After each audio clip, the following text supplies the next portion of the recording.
Allez, on plonge directement dans le vif du sujet. Aujourd'hui, on va décoder ce qui se passe vraiment quand une relation n'a plus rien d'un partenariat, mais ressemble plutôt à un jeu truqué. Un jeu régi par un manuel totalement secret. C'est fou de réaliser à quel point ces dynamiques ne doivent absolument rien au hasard. C'est comme une immense pièce de théâtre très complexe, sauf qu'une seule personne dicte absolument toutes les répliques sans jamais les montrer à l'autre. Alors on y va ? Ça commence quasiment toujours par cette sensation bien précise, ce sentiment très profond d'être complètement perdu. Imaginons-nous coincés dans un labyrinthe plongé dans le noir où les règles non écrites du jeu ne se découvrent que dans la douleur, petit à petit, sur des années. Et soyons clairs, ce n'est pas juste une relation compliquée, c'est carrément une expérience conçue de A à Z pour maintenir l'autre dans un état permanent de confusion. Les murs bougent sans arrêt, ce qui rend la moindre tentative d'y voir clair littéralement épuisante. Et c'est là qu'on touche au cœur du problème. Dans la vie de tous les jours, on a l'habitude des règles officielles, non ? Elles sont fixes, objectives, on comprend d'où elles viennent. Mais alors les règles d'un narcissique, c'est une toute autre histoire. Elles sont à 100% subjectives. Elles changent selon l'humeur du moment et honnêtement, elles n'ont qu'un seul et unique but, le contrôle absolu. Les punitions tombent de manière complètement arbitraire. Pas étonnant qu'on finisse par se sentir totalement désorienté. Passons au premier chapitre de ce jeu secret, les privilèges exclusifs du narcissique. L'idée centrale ici, c'est celle des droits unilatéraux absolus. En gros, cette personne s'octroie le droit fondamental de faire exactement tout ce qui lui passe par la tête avec zéro responsabilité. C'est un peu tout pour moi, rien pour les autres. Pire encore, elle s'autorise carrément à jouer avec la stabilité psychologique de l'autre juste pour garder le contrôle. Et le truc le plus troublant, c'est cette capacité glaçante à utiliser le silence comme une arme, en faisant comme si le partenaire n'existait tout simplement plus du jour au lendemain.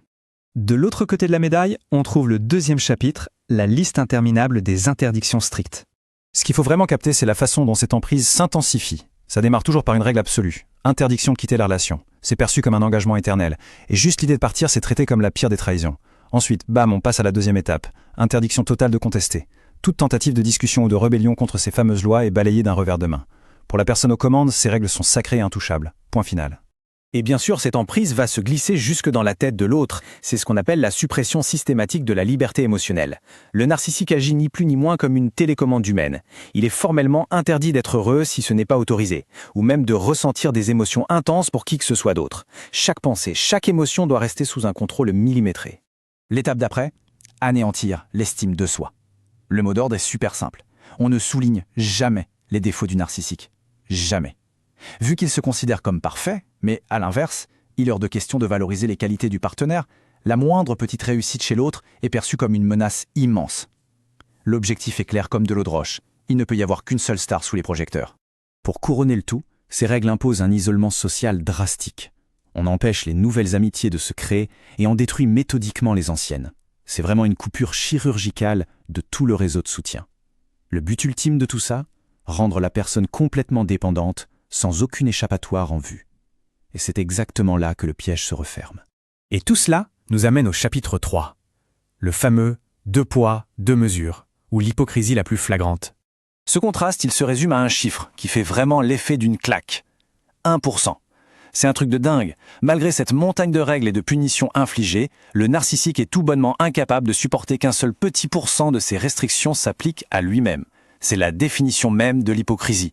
Une main de fer pour l'un et une tolérance zéro pour l'autre. Heureusement, ce poids finit par déclencher le chapitre 4, le grand réveil, le passage de la confusion la plus totale à une clarté absolue. Alors, comment se passe cette bascule ? Eh bien, avant ce grand réveil, on a une personne épuisée qui essaye juste de fuir les problèmes, manipulée par une fausse douceur. C'est cette fameuse tactique du poison caché dans le miel. Mais une fois que le déclic a lieu, tout change. La personne affronte les problèmes frontalement. Pris de court, le manipulateur panique, lâche son miel et passe à la méchanceté pure et dure, le poison sans le miel. Et c'est là, face à cette réalité brute, que le partenaire devient enfin une force de la nature qui ne se laisse plus faire. Ce qu'on observe là, c'est un vrai parcours vers l'autonomie, et honnêtement, c'est fascinant. Au début, on a quelqu'un qui agit comme une victime, complètement perdu dans le labyrinthe. Ensuite, l'instant de survie s'active, c'est le début de l'éveil. Et pour finir, boum ! C'est l'émergence d'une personne totalement autonome qui retrouve son énergie vitale et refuse catégoriquement de céder sur ses droits les plus fondamentaux. Une véritable renaissance. Toute cette mécanique étouffante s'effondre à la seconde même où on capte les règles cachées pour ce qu'elles sont. Prendre conscience de ce qui se trame, c'est vraiment l'arme absolue. C'est la toute première étape, indispensable, pour casser l'emprise et reprendre le contrôle total de sa propre existence. Parce que tant qu'on ne voit pas le jeu, il continue de tourner en boucle. Ce qui nous amène à cette toute dernière réflexion pour clore cette analyse. Une fois que cette grande mascarade est exposée en pleine lumière, que le manuel secret est enfin décodé et que la mécanique de contrôle est évidente, est-ce que cette pièce de théâtre absurde peut vraiment continuer? Quand on voit la vérité en face, la clarté est irréversible. On est en droit de se demander si une dynamique aussi toxique peut survivre un seul instant une fois la lumière allumée. Cela laisse définitivement de quoi méditer.